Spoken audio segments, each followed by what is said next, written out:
Welcome back to Sportsworld. Time now to turn our attention to racing. Keith Hillier joins us once again. Morning, Keith. Morning, Sandy, and Damien Oliver, our who special guest. Dominated the day at Moonee Valley, is with us, and Max in Sydney. Actually, good morning, Max, to you. Good morning, gentlemen, and congratulations, Damien. Could it be said that a fall brings the best out in you?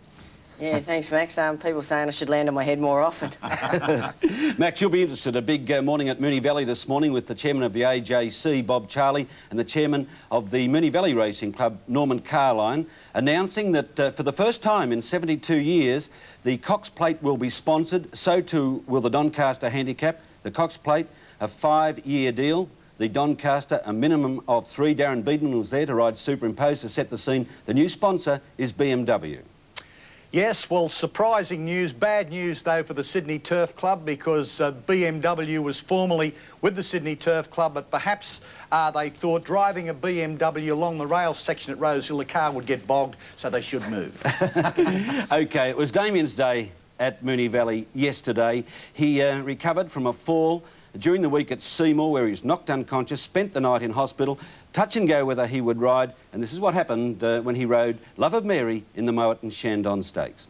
As they pass the 600-metre point, Fluoro straight to the front. In hot pursuit now, Ringside Lady is running second. A length further back is on the inside, Dawn Controller. Alice Blue Gown moving up just Damien, behind. take us through the race. You're obviously feeling well. You got your eye in by winning the first flat race anyway. Yeah, she was going quite well at this position. I pushed Alice Blue Gown out the way and followed up the stablemate Ringside Lady, and she really finished it off good. She's a promising filly, and I think she'll go on from here. Significant win in this race for trainer Lee Friedman, because this race 10 years ago gave him his first Group 1 success with a filly called Sauna. She's going on now for the 1,000 guineas. Is she a likely type for that race? Yeah, it looks a good race for her, Keith. She's, you know, she puts herself right in the race, and she's really improved this preparation, so, you know, it looks a good race for her. Well, Bart Cummings last won the Cox Plate in 1973 with Taj Rossi. Damien Oliver was in diapers then, and yesterday he rode Trista Love, and this maybe is Bart Cummings' hope for another Cox Plate win this year. She's a very good filly or mare now, Damien. She almost threw it away yesterday, perhaps second up and needing the run, as some of her rivals did, including Reading, who challenged her late. Yeah, I actually thought, just coming at this point here, I didn't think we could win, and because Primacy really got away from me, but they tied a little bit over the last 100 metres, and she really ran it out strongly over the last 100 and clawed back Primacy, and just I think she outstayed Reading on the day. Is that the Cox Plate winner there, Max, going to the line, Trista Love? Certainly she's got the guts and the courage to win a Cox Plate, to win anything, but I wonder just how much a tough race like that would take out of her. Damien, obviously she was very fit. Yeah, she's a very sort of clean-winded filly, Max, and you know, she doesn't take much to come to hand, but I'm sure, you know, Leon Corsons and Bart Cummings, they'll train her to the minute, particularly for the Cox Plate. Yes, and in New Zealand yesterday, New Zealand's top mare, the filly of last season, Snaps, won. There, she's coming to the Cox Plate, and she beat Viandacross, who finished third, and Solvit, who was runner-up in the Cox Plate last year. So that trio coming for our race. Yesterday was the CS Hayes Stakes, Dan Zero, the warm favourite at 5 to 4, and this is how it panned out. 650 metres left to go, and Cannibal King doing it. We saw a marvellous debut here, Damien, from a youngster having its first start, a brother to Courtsa from the Colin Hayes stable.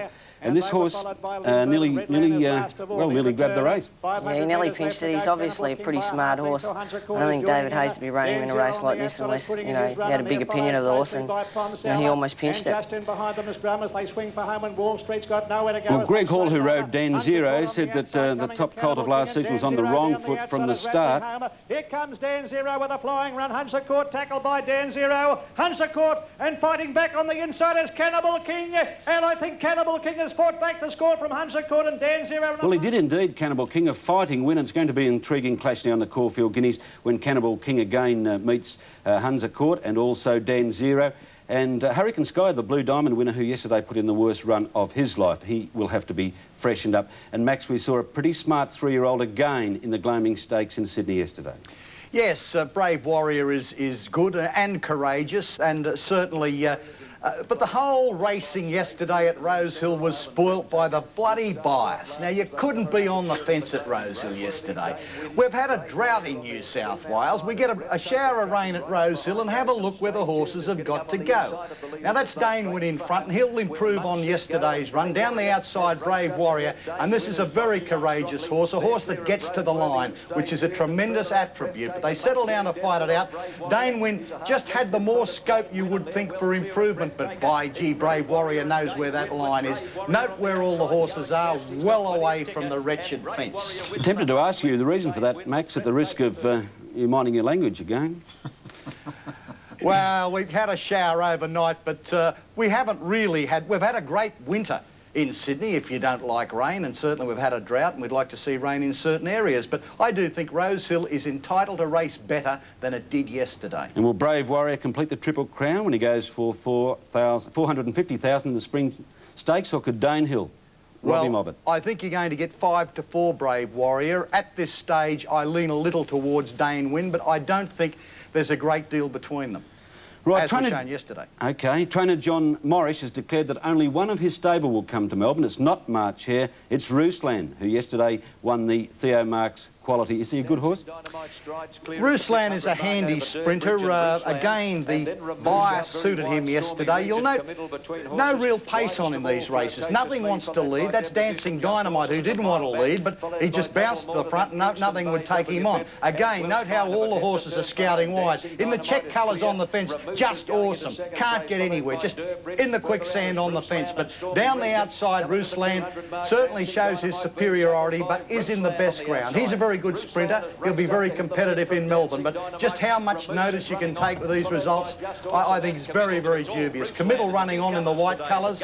As you see, Dancing Dynamite hanging on. Just awesome. Did well to be near the fence and finish 4th.